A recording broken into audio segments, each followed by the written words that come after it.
예, 안녕하십니까. 윤고문 TV입니다. 오늘은 중병을 미리 알 수 있는 가벼운 증세들을 이라는 주제를 가지고 살펴보도록 하겠습니다. 1. 발 통풍, 디스크 위험. 발에 무거운 물건을 떨어뜨리거나 새 신발을 신었기 때문에 아닌데 발에서 날카로운 통증을 느낀다면 추간판 탈증증과 같은 디스크에 걸렸을 가능성이 있습니다. 특히 아침에 시간이 자리에 앉을 때 통증이 강하게 느꼈다면 검사를 받는 것이 가장 좋습니다. 등 통풍이 없고 발만 아프기 때문에 디스크 검사를 전혀 받지 않는 경우가 많습니다. 바닥에 엎드려야 하는 코브라 자세, 팔을 앞으로 뻗으며 등을 아치형으로 굽혀 뒤로 젖힙니다. 를 취했을 때 통증이 완화된다면 추간판 탈출증일 가능성이 높습니다. 2. 등 통증, 신장 결석 위험. 갈비뼈와 엉덩이 사이에 날카로운 통증이 느끼는 경우 통증이 간헐적이라면 일단 무거운 물건을 드는 일을 삼가하도록 하셔야 됩니다. 그래도 아픔이 느낀다면 신장 결석 우려가 높습니다. 미국 남성의 경우 10명 중에 1명이 신장 결석을 앓고 있을 정도로 흔한 질병입니다. 제때 치료하지 않으면 결석이 소변이 지나가는 길을 막아 심한 통증을 유발합니다. 통증이 자주 느끼거나 아픈 부위가 세타고니 쪽으로 이동한다면 바로 의사와 상담하는 것이 좋습니다. 치료 뒤 재발을 예방하려면 하루 2.5리터의 물을 마시고 주 3회 45분간 운동하는 습관을 가지셔야 합니다. 3. 설사, 갑상선 기능 항진군증 위험. 3. 설사, 갑상선 기능 항진증의 위험.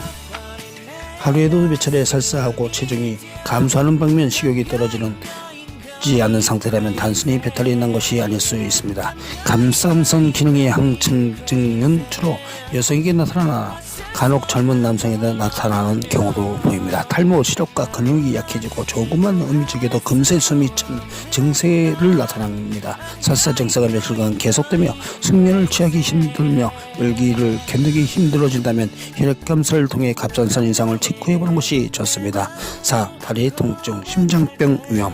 걷거나 달릴 때 다리에 통증이 느낀다면 대부분 사람이 다리 근육에 무리가 가설에도 생각하게 됩니다. 하지만 만일 웨이트 트레이닝을 할 때 통증이 심화되고 빨리 걷기를 할 때 뚜렷이 느낀다면 단순히 근육이 문제가 아닐 수 있습니다. 다리 통증은 심장혈관계 질환이 흔한 증세입니다. 혈관이 좁아져 심장 발작이나 뇌졸중 위험이 높아졌다는 사인인 것입니다. 걸을 때 다리 통증이 지속되며 심장병 가족력이 있다면 가급적 빨리 혈압과 콜레스테롤 수치를 체크하는 습관을 들이는 것이 가장 좋습니다. 5. 발의 안정성, 감기 증세, 진드기 감염 위험입니다. 따뜻한 날씨인데 감기가 걸린 듯한 증세가 나타나고 발이 움직이기가 불편하며 근육통을 느껴지는 증세. 여기는 최근 풀립에 풀 속에 다녀온 경험이 있다면 진드기 감염일 가능성이 많습니다. 진드기는 야생동물이나 풀에 붙어 있다가 숙주를 발사해나면 이동해 침으로 피부를 뚫고 피를 빨게 됩니다. 진드기가 피부에 붙어 있는 것을 발견되면 즉시 핀셋으로 제거하고 병원을 찾는 것이 가장 좋습니다. 풀이 우거진 곳을 지날 때 신발을 착용하고 긴 팔을 옷에 입도록 애완동물은 정기적으로 진드기 예방 조치를 받는 것이 좋습니다. 6. 지독한 입냄새, 폐질환 난포성 섬유증 위험입니다. 식사 때 먹는 마늘 탓으로 아닐 수도 있습니다.